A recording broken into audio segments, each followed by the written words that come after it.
Hello everyone, I made the mistake of looking on Twitter recently and found that Kyrgyzstan had made a video on why humanity will never leave the solar system. At least that's what the title says, and then it has "it's impossible" asterisk, suggesting that it's gonna be more nuanced or whatever.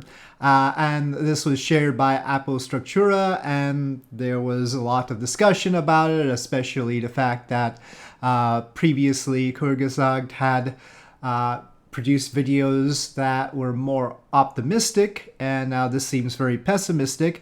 I'm not going to deal with all the particulars in that video. I'm going to deal with one thing, and that is the distance. The distance between us and the other stars, and whether we can go out of the solar system and travel to another star. Now, the nobody alive today will I will have to, unless we have a substantial way to extend our lifespans, I would have to agree with that. Maybe no human ever will. I doubt that that's true. I think eventually humans will. And it's impossible is definitely not correct. It is certainly not impossible to go to another star system. It should be noted that a lot of people mistake all space travel with going to other star systems. It is not necessary to go to another star system in order to have space travel. We can travel to the other planets in the solar system, and that would be very fruitful to do so.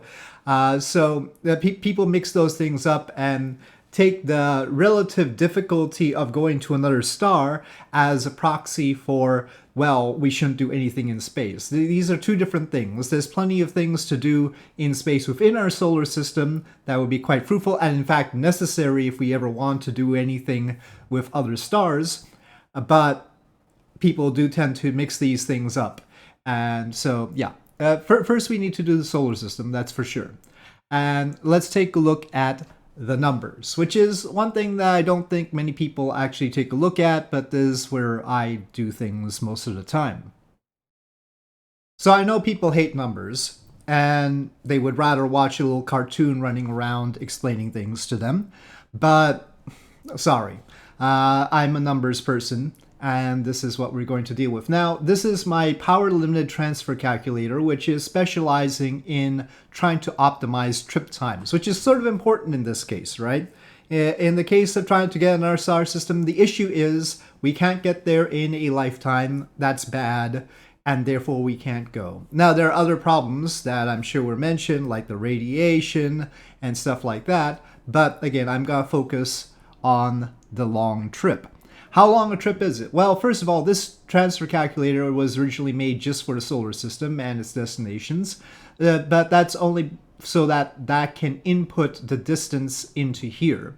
So we don't need that. We can just manually input the distance.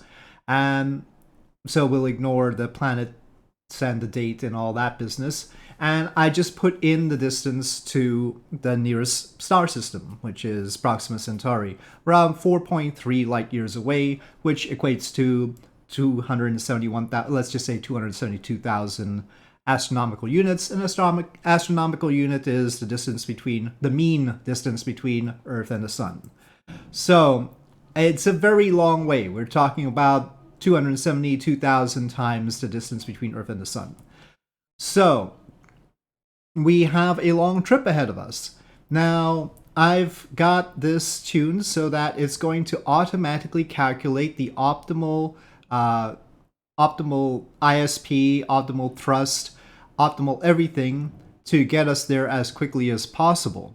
And this is something you can do as long as you've already specified the initial and final mass and how much power you have to generate thrust. And what I get here is that if we had 1 terawatt, 1,000 gigawatts, we could get there in 52.19 years, which, you'd have to start out really early in your life if you wanted to get there like this. And the exhaust velocity is more than 0.2 times the speed of light. It's, I think, 0.25. That's close to 0.25 times the speed of light. So that's rough. You need to be able to accelerate particles at that speed. The actual thrust is not that high. It's about 27 kilonewtons. and the acceleration is meager. But you're doing it for 52 years. And you're basically spending the first half of the trip burning towards the target and then the second half decelerating. And you're probably not coming back from this trip if it's going to take 52 years, unless, again, we have substantial extensions to our lifespans. And this takes 1,000 gigawatts, 1 terawatt, which is roughly 1/3 the total power output of the world right now. Now, that might seem ludicrous, but that's the electrical output of the world. The thing you have to remember is that chemical engines, for instance, the ones that we put on rockets these days, already output roughly 1 to 20 gigawatts, depending how big they are. It's just that they're not contained, and they're doing this for a short period of time. So doing it for a lengthy period of time is, of course, the realm of fusion, antimatter stuff, and stuff like that. So it's very hard to do. Let's see what happens if we cut down the amount necessary to what we might be able to do with a reasonable reactor and radiation shielding. So here, 10 gigawatts, which we should be able to do. But it'll probably still take fusion if we're going to sustain it for 242 years. That is difficult. The thrust is just 1 kilonewton, and the exhaust velocity is now a much more manageable 1/20th of the speed of light. So here, it's still difficult. I mean, let's face it, it's still difficult. It's just not impossible. It's and we're going with a spacecraft that has a dry mass of 200 tons, and its initial mass is 800 tons. In a previous video, I had explained why a mass ratio of 4 is optimal. Practically anything else you want to change this to is going to actually increase the trip time. So you can see it's steadily going up. Or if you decrease it below 4, that also increases the trip time. So sort of accidentally discovered this optimal, and that's just how it is. Note that if we reduce the power, so we had 52 years here and we reduced the power by a factor of 100. Let's say we reduce it by a factor of 1,000. The trip time goes up by a factor of 10. So in order to cut the trip time down by a factor of 10, you need to increase the power by a factor of 1,000. Okay, so that's a big limitation. And so you're going to need a very powerful reactor that's going to deliver very small amounts of thrust very efficiently.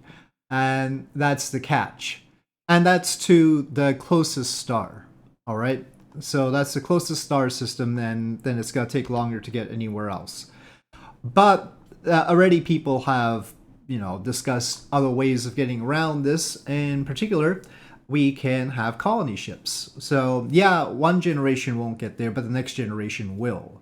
Now, is that worth it? That's a whole discussion. We haven't really had to make a choice like that ever, right? I mean, we haven't had the opportunity to go on a trip that would take an entire lifetime. There's just been no situation like that on Earth, though some people have just sort of embarked on trips that were life-threatening and potentially would take their entire lifetime just by virtue of them being insanely dangerous, and gone on and embarked on that, trying to sail solo around the world, for instance, or stuff like that.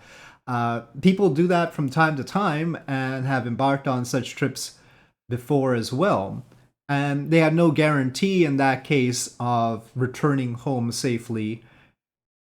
And so we should take that into consideration, that it is not beyond, just because it's beyond most people's psychology to do such things, it's certainly not beyond everybody's psychology. Some people really are prone to do these things. So we do have to think about that, but then you would have to think about the ethics of the kids on board a colony ship and whether they really signed up for this kind of business. So, not that they had much of a choice, and not that we, when we actually are born, signed up for the situation that we are born into either. So, it's a very philosophical thing. Really, traveling to another star system is more of a philosophical problem than a physics problem. It is not impossible. It's just that once you get to the point where it's got to take this much power and this much time, such that a person is dedicating their entire lifetime to it for sure, then that brings up philosophical issues. So anyway, I just wanted to toss that out there as a thing. I have this calculator. You can calculate how long it would take and what the parameters are in order to get to another star system. It is available on my raizespace.com website, so that's raizspace.com, and you go to space calculators, and it's the power limited transfer calculator. So you can calculate all your things. The planets are actually less accurate because of the way they travel around the sun and the fact that it's just an approximation right now, than the trip to another star system would be. This is actually much more accurate because it's inevitably going to be a straight line, basically. So, yep, long flight time, all right. This one's 1,000 years if you only have 100 megawatts. So the upshot of all this is that it's not impossible. It's just really, really, really, really difficult. And do I expect to see it in my lifetime? No, but it would be nice to get started. The first step is definitely to explore the solar system and be able to build things in space with space materials, and then use that to transfer to other star systems, and starting off with uncrewed probes and maybe doing quite a lot with just probes instead of humans first. So it will take a while, and I'm really working on a whole timeline that shows what would be necessary in order to get to another star system. That's what the TIPA timeline is that I've introduced in videos before. So I've been spending a lot of time thinking about exactly what the obstacles are and trying to explain them, and I will continue to do so. So I'm not gonna make just a 15-minute video discussing all the ins and outs of traveling to another star system. This is more of sort of a lifetime sort of thing, right? It is going to be a subject that we will have to turn to again and again, especially with new information, and I am still learning a great deal about. So, with that, thank you for watching. I hope you enjoyed this video. If you did, please do press like. If you have any comments or suggestions, please leave them in the comment section below, and I'll see you next time.